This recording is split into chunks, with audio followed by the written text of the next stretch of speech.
Boa tarde, queridos companheiros. É com grande alegria que nos dirigimos agora a vocês para conversar um pouco a respeito desta obra, Brasil, Coração do Mundo, Pátria do Evangelho. Cabe-nos esclarecer, além daquele estudo que já naturalmente foi feito por cada qual para este evento de hoje, cabe-nos esclarecer que esta obra, por muitos, é tida como uma ficção. Vários são aqueles que dizem que Humberto de Campos, se é que é ele, assim dizem, criou uma imagem do Brasil inexistente. Entretanto, o que aqui está representa uma realidade. Uma realidade, e como diz Emmanuel, logo no prefácio da obra, Emmanuel, o Espírito que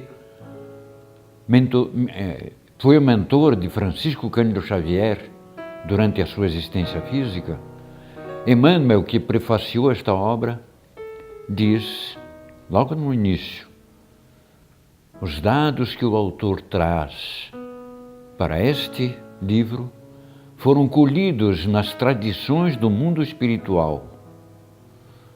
Tradições essas em que realmente os arquivos do infinito se apresentam abertos a todos.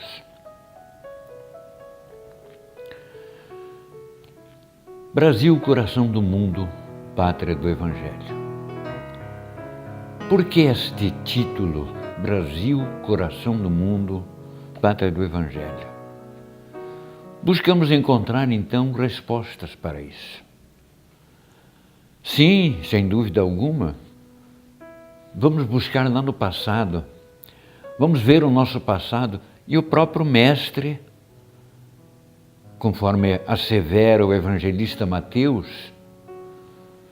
num determinado ponto dos seus relatos, o próprio Mestre diz-nos, naquele colóquio que ele teve com os chefes das sinagogas, chefes dos sacerdotes, os fariseus daquele tempo, doutores da lei, aqueles que incomodavam o Mestre, perturbavam o Mestre de tantas perguntas e inquirições, desejando apanhá-lo em contradições, disse ele, o Mestre, em verdade eu vos digo que o reino dos céus vos será tirado e será entregue a uma nação que dará os frutos dele. Jesus, naquele momento, sinalizava que um futuro, talvez até remoto para aquele momento, um futuro de grande importância seria apresentado às criaturas humanas. O reino de Deus seria tirado de Israel. Seria entregue a uma nação, a um país, a um território que daria os frutos desse reino de Deus, que é o Evangelho de Jesus. É a presença de Jesus na face da terra. Mas sim, com toda a permissão, não ficamos aí. Há também, quando, logo após o advento da doutrina espírita, há alguns anos após, o senhor Allan Kardec já havia retornado ao plano espiritual, sim. Em 1873, portanto, 4 anos após a desencarnação de Kardec, manifesta-se no Rio de Janeiro, num dos muitos trabalhos que lá já se realizavam, grupos mediúnicos que se espalhavam pelo território brasileiro, porque aqui seria efetivamente o local adequado para a expansão desse ideal espírita, conforme veremos logo em seguida, diremos. Nesse momento, em 1873, manifesta-se o espírito de Ismael. Ismael, o mentor espiritual da nossa terra, Diz ele: tendo o Brasil a missão de cristianizar a terra, esta é a terra da promissão, a terra da fraternidade, a terra de Jesus, a terra do Evangelho. Com o Evangelho explicado à luz do Espiritismo, a moral de Jesus atingirá a sua finalidade, porque a missão dos espíritas no Brasil é divulgar o Evangelho em espírito e verdade. É uma missão que foi atribuída à terra brasileira, ao povo brasileiro, a nós brasileiros e particularmente a nós espíritas. Mas não bastaria essa mensagem de Ismael que ficou conhecido através desta obra, quando Jesus esclareceu que ele seria o detentor, o legado, receberia o legado de atender às necessidades do nosso povo, coordenar este povo, governar este povo da dimensão espiritual.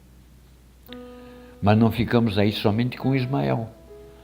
Ficamos também com o próprio Espírito de Verdade.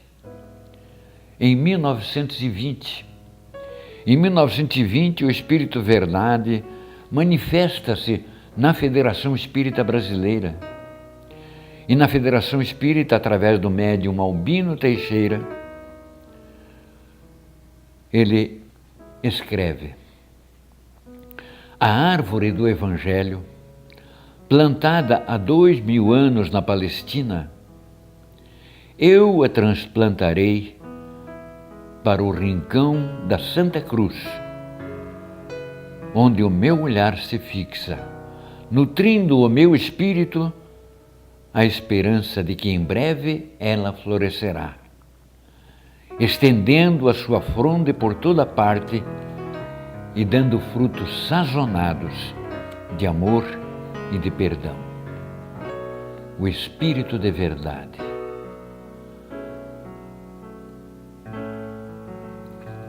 Se quisermos falar outras coisas a respeito disto, antes de entrarmos na obra, poderíamos buscar Emmanuel também, no livro A Caminho da Luz. A Caminho da Luz diz ele: os operários de Jesus.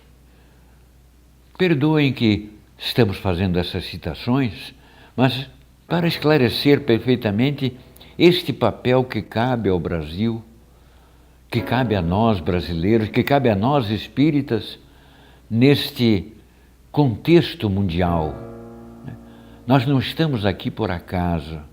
Ninguém foi lançado assim ao Brasil num acaso, numa coincidência. Estamos aqui, sim, para um trabalho conjunto, coletivo, um trabalho que deve alcançar efetivamente todo o planeta. Daqui, a árvore do Evangelho deverá se ramificar por todos os continentes, por todos os países, todos os lugares deste mundo, alcançando efetivamente. E já temos grande prova disto, através do embaixador do Brasil, que é, do embaixador espírita do Brasil, que é o nosso querido irmão Divaldo Pereira Franco, que alcançou em visitação inúmeros países, onde as sementes do Evangelho foram lançadas, as sementes da doutrina revelada pelos Espíritos foram lançadas. Então nós fazemos essas citações para mostrar exatamente esse papel que nos cabe.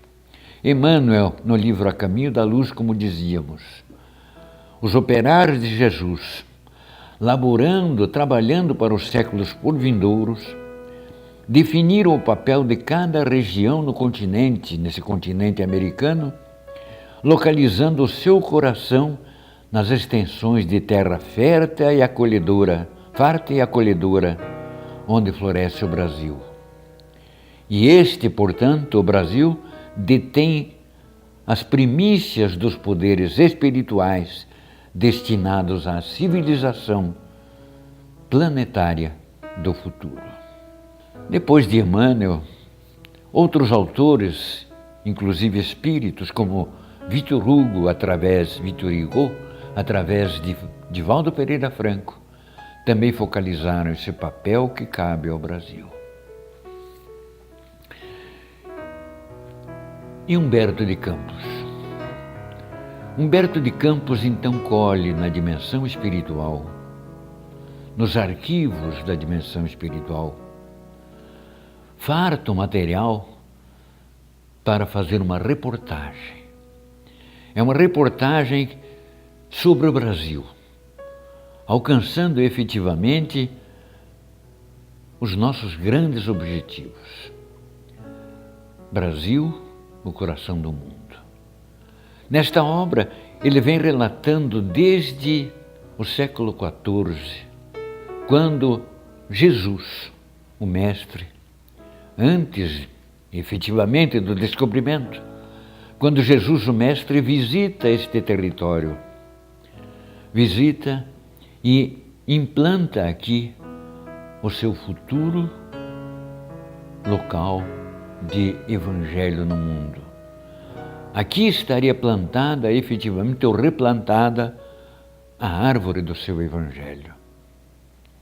Então essa obra traz desde este momento, quando Jesus nos visita o território e marca a grande missão que cabe a este povo.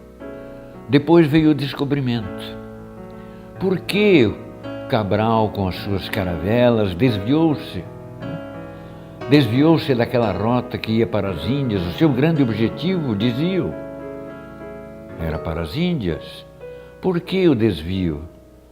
Por que as calmarias que fizeram com que as caravelas parassem de trafegar ou tomassem outro rumo? Então vem Humberto de Campos esclarecer o papel da espiritualidade nesse processo, fazendo com que o desvio da rota de Cabral, com as suas caravelas, alcançasse as terras que ele denominou de Santa Cruz, de Vera Cruz, antes de ser chamada Brasil.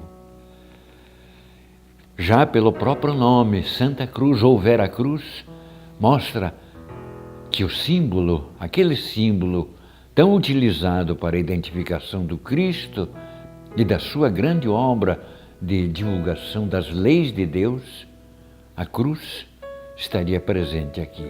Era um símbolo, é um símbolo, mas não deixa de ser verdade.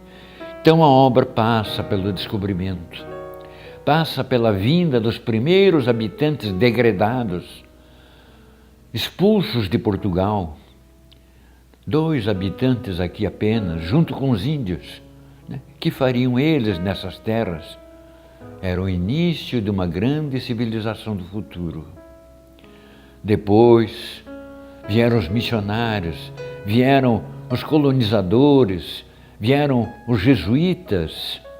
Tudo isso narrado devidamente nesta grandiosa obra de Humberto de Campos. É um estudo que deve ser feito continuamente, relembrando exatamente essas grandes passagens históricas do Brasil, passagens essas que nos dão uma garantia de um futuro promissor.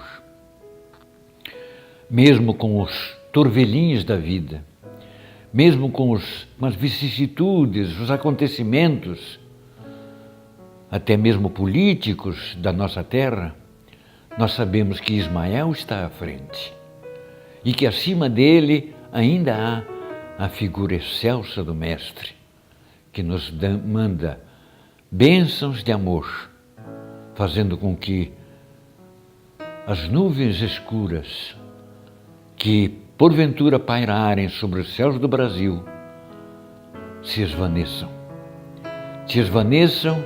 e o sol reapareça, a luz do sol reapareça, brilhando no coração de cada um e trazendo paz a cada cidadão brasileiro. É esta a mensagem. Muito obrigado, meus irmãos. Espero que o estudo desta tarde possa trazer a cada um de vocês a possibilidade de um estudo também cada vez maior desta obra e do seu papel. Quando da assinatura do Pacto Áureo, em 1949, o primeiro artigo do pacto é que os espíritas do Brasil estudem meticulosamente a obra Brasil, Coração do Mundo, Pátria do Evangelho. Obrigado, irmãos.